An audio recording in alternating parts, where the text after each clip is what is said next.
Good morning class, how are you all? Welcome to your economics class. Students, क्या आप लोग market जाते हैं? Okay, for what purpose? Exactly, we goes to market to sell and purchase goods and commodities. But ये तो common parallels की बात हो गई। इन कॉमन हम ये कह सकते हैं कि मार्केट एक ऐसी जगह है जहाँ पे बहुत सारी शॉप्स होती हैं, रिटेलर्स होते हैं, हम वहाँ पे जाके अपनी जरूरत का सामान खरीद लेते हैं। तो अगर हम इकोनॉमिक्स की पॉइंट ऑफ व्यू से देखें तो मार्केट सिर्फ एक जगह को नहीं कहते। इकोनॉमिक्स की पॉइंट ऑफ व्यू से अगर हम देखें तो मार्केट एक ऐसी नॉमिनल और या फिर एब्स्ट्रैक्ट जगह है जहाँ पे डिमांड और सप्लाई के पावर्स ऑपरेट करते हैं, चीजों की प्राइस फिक्स किए जाते हैं। Okay, student, do you have any idea about market structure? All right. Today we will study about market structure.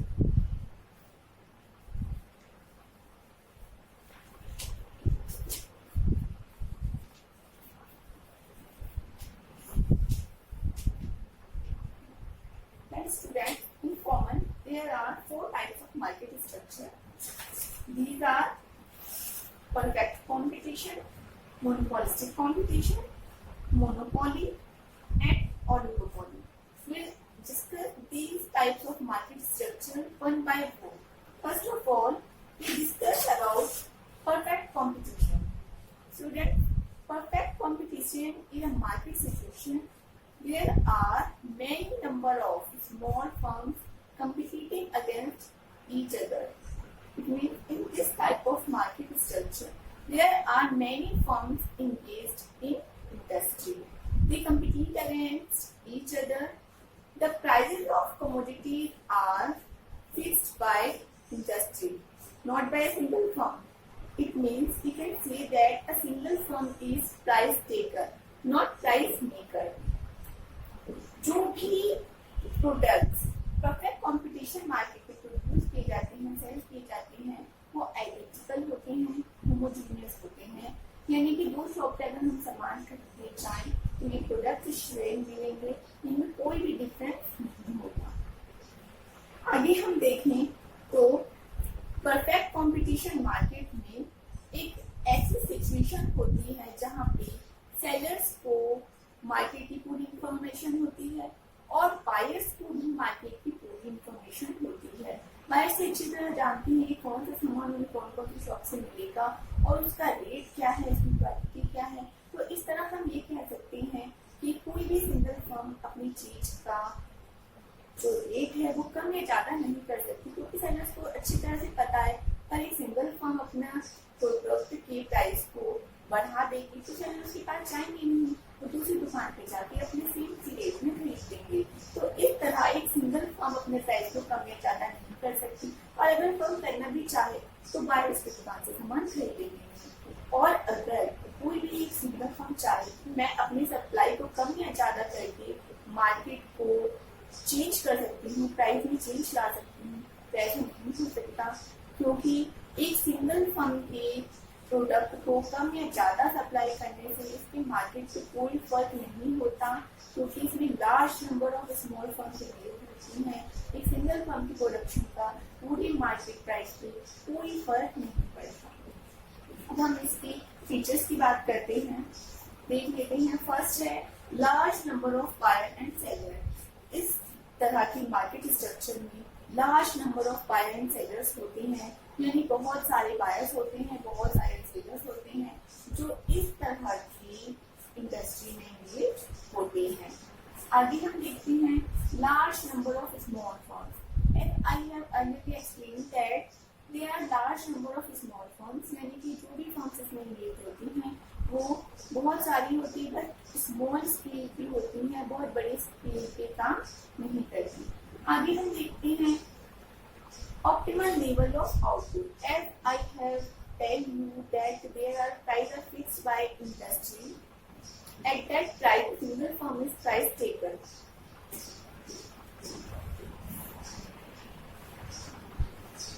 ये ग्राफ है ना, ये एड्रेस है।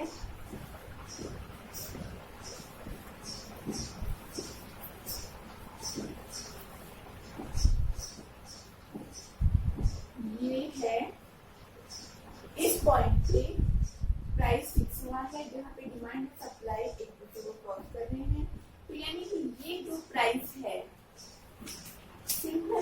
फर्म के लिए यही प्राइस रहेगा किसी भी लेवल ऑफ आउटपुट के।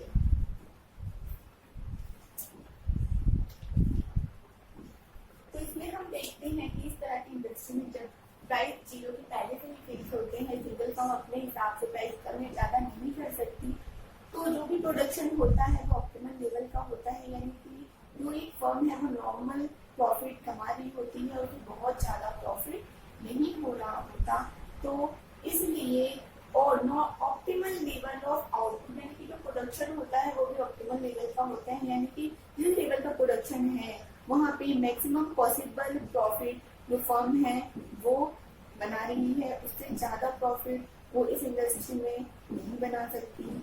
तो इसीलिए यहाँ इस तरह की मार्केट सिचुएशन में जो भी प्रोडक्शन होता है वो ऑप्टिमल लेवल का होता है।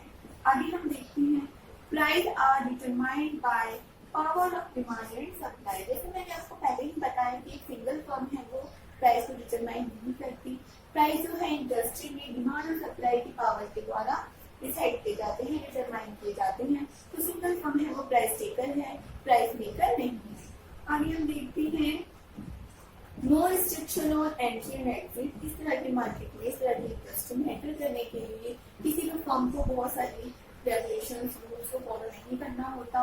यहाँ पे बहुत नाम मात्र के रूल्स और रेगुलेशंस होते हैं। कोई भी इंसान बहुत ही इजीली इस तरह की इंडस्ट्री में आ सकता है, प्रोडक्शन में पार्टिसिपेट कर सकता है और वो यहाँ पे अपना काम शुरू कर सकता है। यहाँ पे आने के लिए बहुत ज्यादा रिस्ट्रिक्शंस नहीं है, बहुत सारे हमारे रूल्स और रेगुलेशंस नहीं है, और उनको एग्जिट करने के लिए कुछ ज्यादा फॉर्मेलिटीज नहीं पूरी करनी, तो आराम से बिजनेस कभी भी छोड़ के जा सकते हैं। तो इसलिए इस तरह की बिजनेस में बहुत सारी फर्म्स आ जाती हैं और अपने आप छोड़ के चली जाती हैं। तो इसीलिए यहाँ पे जो भी प्रॉफिट होता है वो नॉर्मल प्रॉफिट होता है, एक्स्ट्रा ऑर्डिनरी प्रॉफिट किसी भी फर्म को नहीं होता। जो भी फर्म इस तरह की इंडस्ट्री में इंगेज है वो सारी नॉर्मल प्रॉफिट ही कमानी होती है।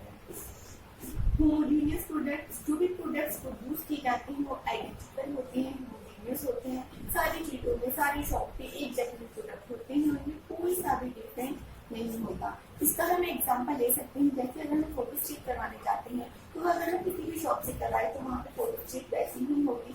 तो इसीलिए इसमें कोई भी डिफरेंस नहीं है कि हम इस शॉप से करवाए तो अच्छी फोटो स्टेट होगी, कहीं और से करवाए तो वो बेकार होगी।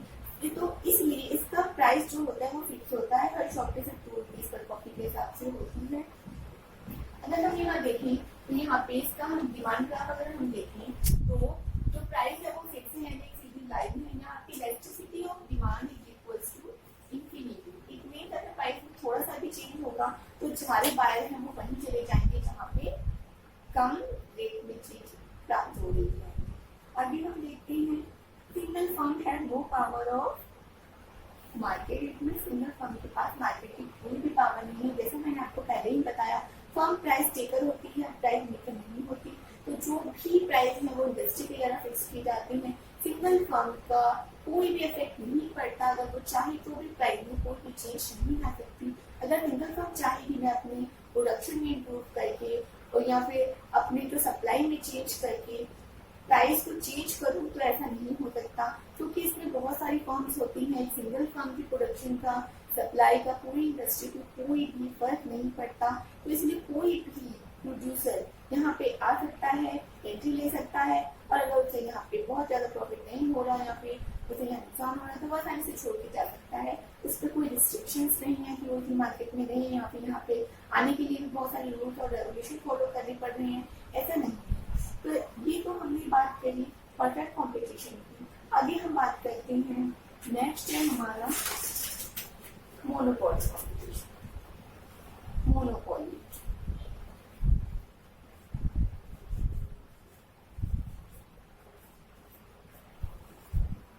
आप मुझे बता सकते हैं मोनोपोली किसे कहते हैं? ये 2 वर्ड से लेके बना है, मोनो प्लस पोली।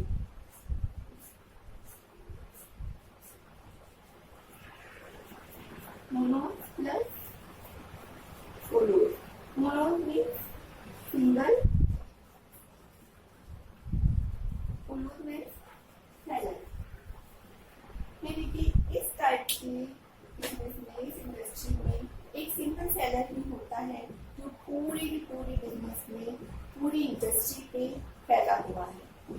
यानी कि एक सिंगल सेलर ही है जो इस तरह की कमोडिटीज का, प्रोडक्ट्स का खुद ही प्रोडक्शन करता है। उसकी जैसा प्रोडक्ट कोई दूसरी फर्म नहीं प्रोड्यूस कर रही होती, तो इसीलिए एक सिंगल फर्म ही पूरी इंडस्ट्री का काम करती है, क्योंकि यहाँ पे और फर्म इस तरह के बिजनेस में इंगेज नहीं होती। आगे हम देखते हैं अगर मोनोपोली मार्केट की, तो हम ये देखते हैं कि इसके अंदर जो भी प्रोडक्ट हैं जो प्रोड्यूस किए जाते हैं वो एक ही है, उसके जैसे कहीं और मार्केट में दूसरा नहीं मिलता। और इसके अंदर अगर फर्म की बात करें तो सिंगल फर्म है, तो पूरी इंडस्ट्री में लगी हुई है, पूरी फर्म की पूरी इंडस्ट्री है, एक ही कंपनी है, उसकी जैसा कोई दूसरा मार्केट में नहीं है। तो इसलिए ऐसा प्रोडक्ट में मार्केट में कोई दूसरा अवेलेबल नहीं होता, उसका सब्स्टिट्यूट भी अवेलेबल नहीं होता। तो क्योंकि सिर्फ एक ही फर्म पूरी इंडस्ट्री को बनाए हुए है, तो इसीलिए वो सिंगल फर्म ही प्राइस मेकर होती है। वो अपने प्रोडक्ट का जितना मर्जी उतना प्राइस रख सकती है। और अगर हम देखते हैं कि सिर्फ एक सिंगल फर्म ही है जो पूरी इंडस्ट्री पे छाई हुई है, जिसने पूरी इंडस्ट्री ही बना ली है, तो वो प्राइस डिस्क्रिमिनेशन भी करती है। मोनोपोली मार्केट में प्राइस डिस्क्रिमिनेशन पॉसिबल है। वो क्यों है? क्योंकि सिंगल इंडस्ट्री ही है, सिंगल फर्म है जिसने पूरी इंडस्ट्री बना रखी है, तो वो अपने हिसाब से प्राइस को कम या ज्यादा कर सकते हैं। वो ये देखते हैं कि जो लोग पैसे दे सकते हैं उनसे ज्यादा पैसे लिए जाए, और जो नहीं दे सकते उनसे कम पैसे लिए। तो एक सिंपल एग्जाम्पल रेलवेज का है। जनरल बोगी में किराया कम होता है और एसी का, थर्ड एसी का, फर्स्ट एसी का, स्लीपर का बहुत ज्यादा किराया होता है। तो इस तरह प्राइस डिस्क्रिमिनेशन की पॉलिसी के लोग फॉलो करते हैं। इसका अगर हम डिमांड ग्राफ देखें तो हम ये देखते हैं कि elasticity of demand is less than one. It means जो भी सप्लाई है, क्योंकि वो सिंगल फर्म के हाथ में है, इसीलिए उसका कोई भी सब्स्टिट्यूट भी नहीं है मार्केट में। तो इसलिए अगर वो अपने प्राइस को कम या ज्यादा करती हैं तो इसकी डिमांड पे कोई खास फर्क नहीं पड़ता, क्योंकि लोगों को फिर भी वो ही लेना पड़ता है अगर वो सर्विस होनी चाहिए, क्योंकि दूसरी मार्केट में अवेलेबल नहीं है। आगे हम देखते हैं मोनोपोलिस्टिक कॉम्पिटिशन।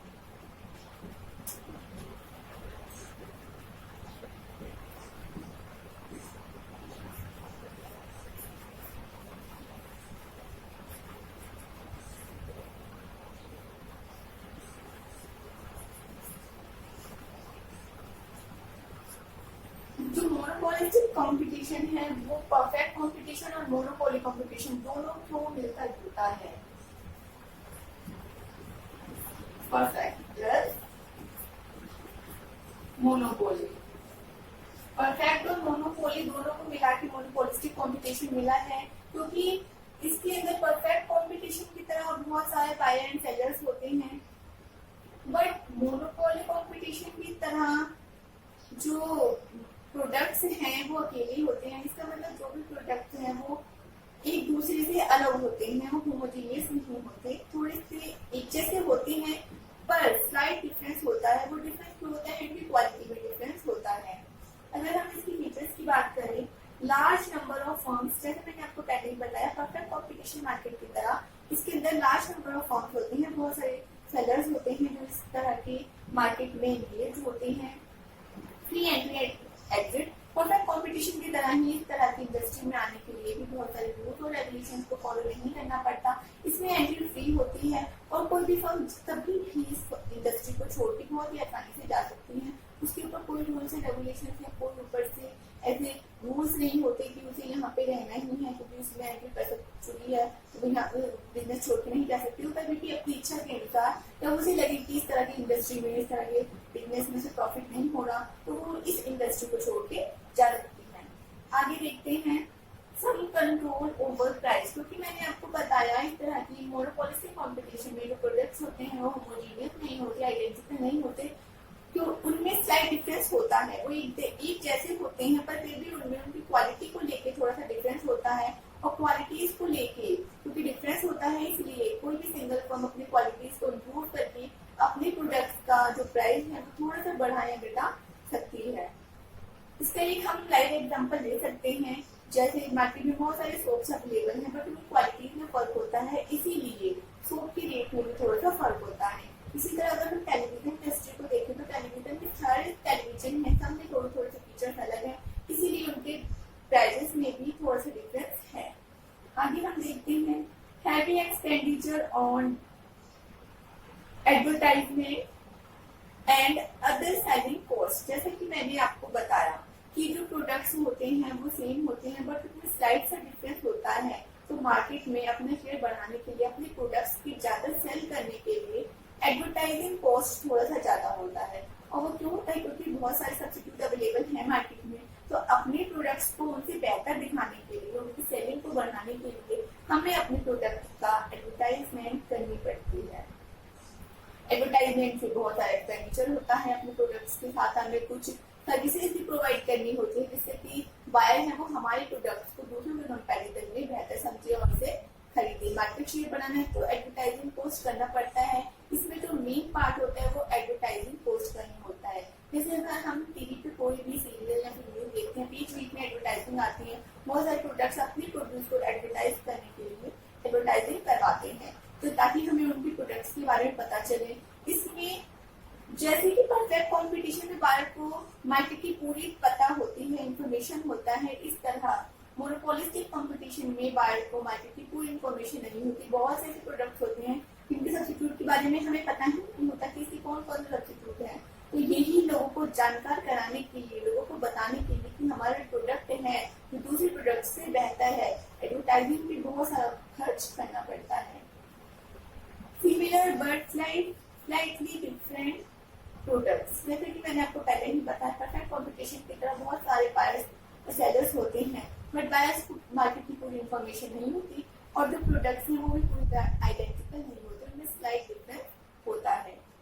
मोनोपोलिस्टिक कंपटीशन की अगर हम डिमांड ग्राफ की बात करें तो उसकी elasticity of demand is more than one. It means अगर प्राइस में थोड़ा भी डिफरेंस होता है तो उसकी डिमांड पे बहुत फर्क पड़ता है। कंज्यूमर से छोटे किसी दूसरे प्रोडक्ट को खरीदना ज्यादा पसंद करेंगे क्योंकि मार्केट में इस प्रोडक्ट की बहुत सारे सब्स्टिट्यूट अवेलेबल होते हैं। इसलिए कंज्यूमर चाहते हैं कि जो प्राइस है वो कम या ज्यादा बहुत ज्यादा ना हो, क्योंकि अगर प्राइस अगर हम ज्यादा करेंगे तो वो मार्केट से कोई दूसरा प्रोडक्ट बहुत ही आसानी से खरीद लेंगे।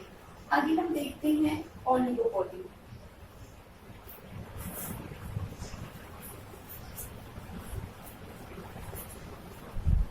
ओलिगोपोली के दो वर्ड से मिलकर बना है। ओलिगोपोली ग्रीक वर्ड से मिलकर बना है जिसका मतलब है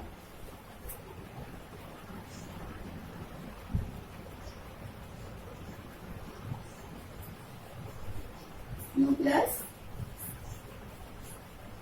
सेलर, यानी कि इस तरह की मार्केट में जो सेलर्स होते हैं वो बहुत ज्यादा नहीं होते, कम होते हैं। पर इसका मतलब ये नहीं कि मोनोपोली कंपटीशन की तरह से फेक होता है, होते हैं पर नंबर्स में होते हैं, कम होते हैं, काउंटिंग कर सकते हैं हम उनकी। इसी तरह मोनोपोलिस्टिक कंपटीशन में बहुत सारे होते हैं सेलर, बट ओलिगोपोली में फ्यू होते हैं।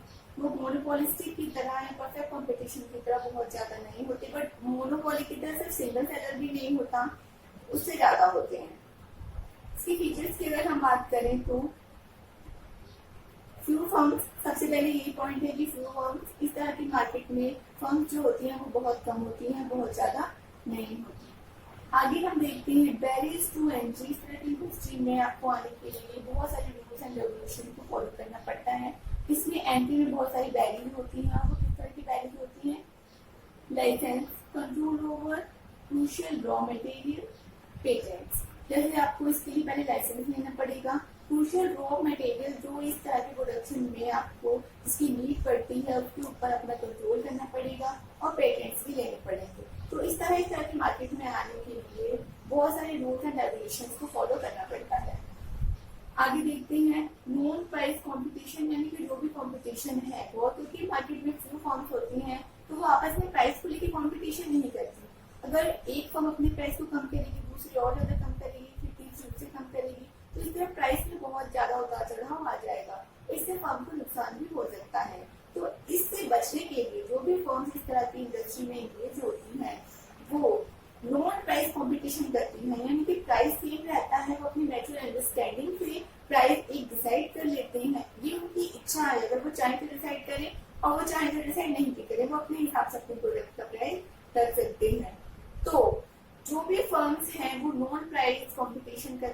अपने की जो प्राइस है उन्हें बढ़ाती हैं, घटाती नहीं है, फिर भी कंपटीशन करती है अपने मार्केट में अपने शेयर को बढ़ाने के लिए। कंपटीशन किस तरह का होता है, वो अपने प्रोडक्ट्स को दूसरों से बेहतर उसी रेट में दिखाते हैं, यानी वो अपने प्रोडक्ट्स के साथ कुछ एक्स्ट्रा सर्विसेज प्रोवाइड करते हैं जिससे हम उनका जो प्रोडक्ट है उसे खरीदें, उनकी सर्विसेज लें ताकि उनका मार्केट शेयर बढ़े। तो इसके लिए उन्हें बहुत सारा मार्केट में एडवर्टाइजिंग कॉस्ट करना पड़ता है, उनका एडवर्टाइजिंग कॉस्ट ज्यादा हो जाता है।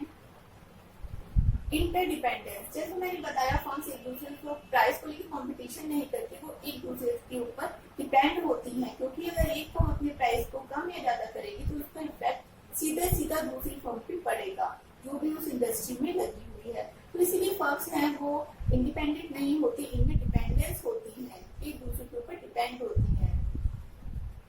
No unique pattern of pricing behaviour, जैसे मैंने आपको पहले ही बताया फर्म है वो अपना प्राइस रख सकती है, तो कोई भी यूनिक पैटर्न नहीं होता। अगर फर्म चाहे तो अपनी नेचुरल अंडरस्टैंडिंग से एक जैसे प्राइस सभी के सभी फर्म रख सकते हैं और या फिर वो अपने अपने प्राइस सेट कर सकते हैं। तो इसके लिए तो प्राइस कंपटीशन होगा, फर्स्ट कंपटीशन होने से सबका नुकसान होगा। अगर फर्म अपने प्रोडक्ट के प्राइस को बहुत ज्यादा कम करेगी, दूसरा उसके कंपटीशन में अगर उससे भी ज्यादा कम करे, फिर पहला और ज्यादा कम करे, तो इससे नुकसान तो फर्म्स का ही होगा। कई बार ऐसी सिचुएशन आ जाती है जब फर्म नुकसान में भी आ जाती है।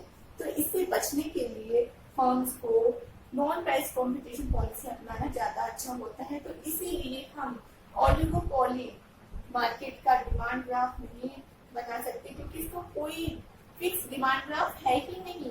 फर्म्स, सारी फर्म्स प्राइस मेकर खुद ही हैं, वो एक दूसरे को प्राइस थोप नहीं सकती, पर अगर वो चाहे तो नेचुरल अंडरस्टैंडिंग से एक जैसे प्राइस फिक्स कर सकती हैं, भले ही उनमें थोड़ा सा ज्यादा फर्क उनकी क्वालिटीज की वजह से, कि खुद की नेचुरल अंडरस्टैंडिंग है, ये खुद की उनकी इच्छा है, वो अपने प्राइस को कैसे फिक्स करना चाहते हैं।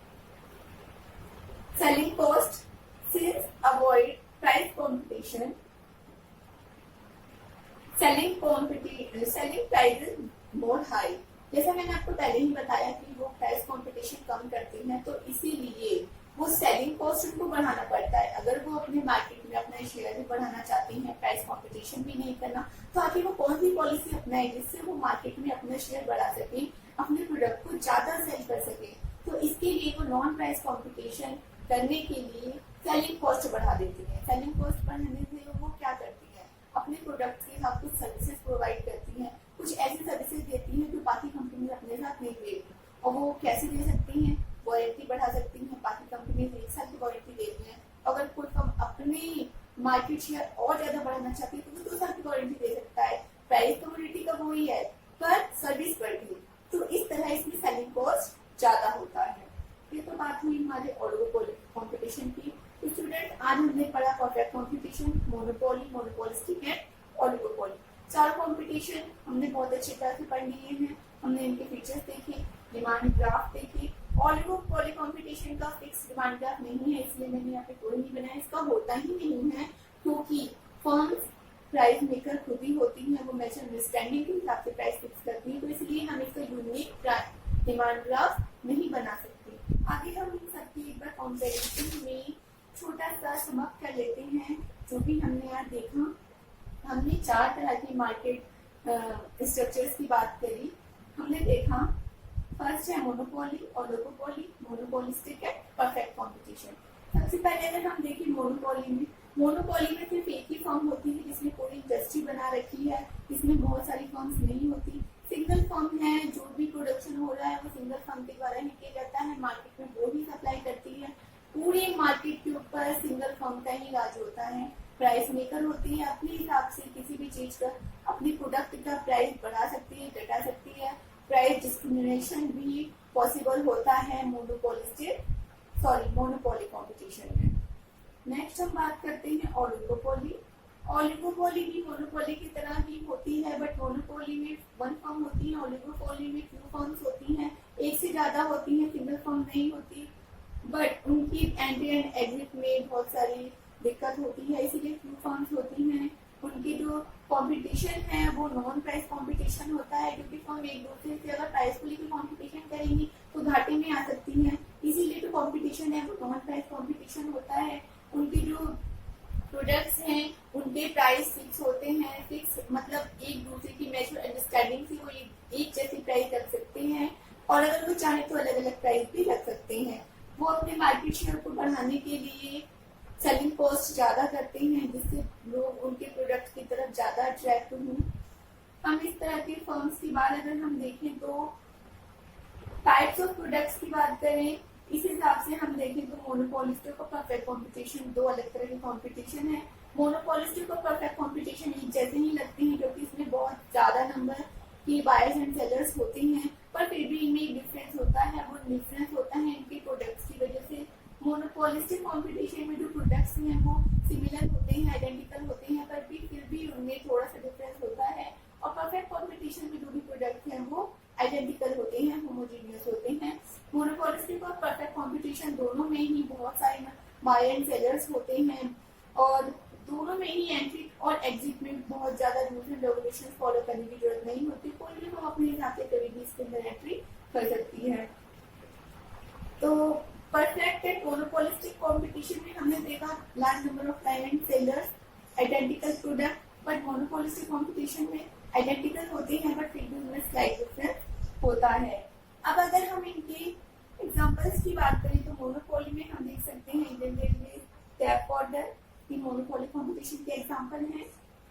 ओलिगोपोली का अगर हम देखें तो Airways, mass media, computers, oil gas, cars हैं। कार्स भी बहुत फ्यू फर्म्स होती हैं पर उनके फीचर्स अलग अलग होते हैं, उनमें तभी से उसमें थोड़ा फर्क होता है। बहुत ज्यादा सेलर्स नहीं होते कार के, इसीलिए ये ओलिगोपोली मार्केट के अंदर में आती है। नेक्स्ट देखें तो मोनोपोलिस्टिक कंपटीशन, इसके एग्जांपल्स हैं movies, novels, restaurants, TV shops. And at last हम देखते हैं परफेक्ट कंपटीशन, इसके एग्जांपल मैंने आपको एक होटल स्टेट का एग्जांपल आपको बताया था। इसके साथ ही एग्रीकल्चरल प्रोडक्ट्स है, इंटरनेट रिलेटेड इंडस्ट्रियल है, उनके सभी से एक जैसी होती हैं, अलग अलग नहीं होती। तो ये तो बात हुई हमारे मार्केट स्ट्रक्चर्स की। आई होप आप लोगों को चारों तरह की मार्केट स्ट्रक्चर्स अच्छी तरह से समझ में आ गई होंगी। तो स्टूडेंट्स आप अपना होमवर्क जल्दी रीचर डाउन कर लीजिए, जो क्वेश्चंस आपको घर से करके आने हैं। फर्स्ट ऑफ ऑल लिखिए define market structure. Next define perfect competition and its features. Explain in detail monopolistic competition.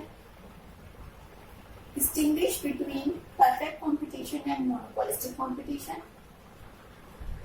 Explain monopoly competition. Distinguish between monopolistic and monopoly competition. Distinguish between oligopoly and monopoly competition. Okay students, thank you.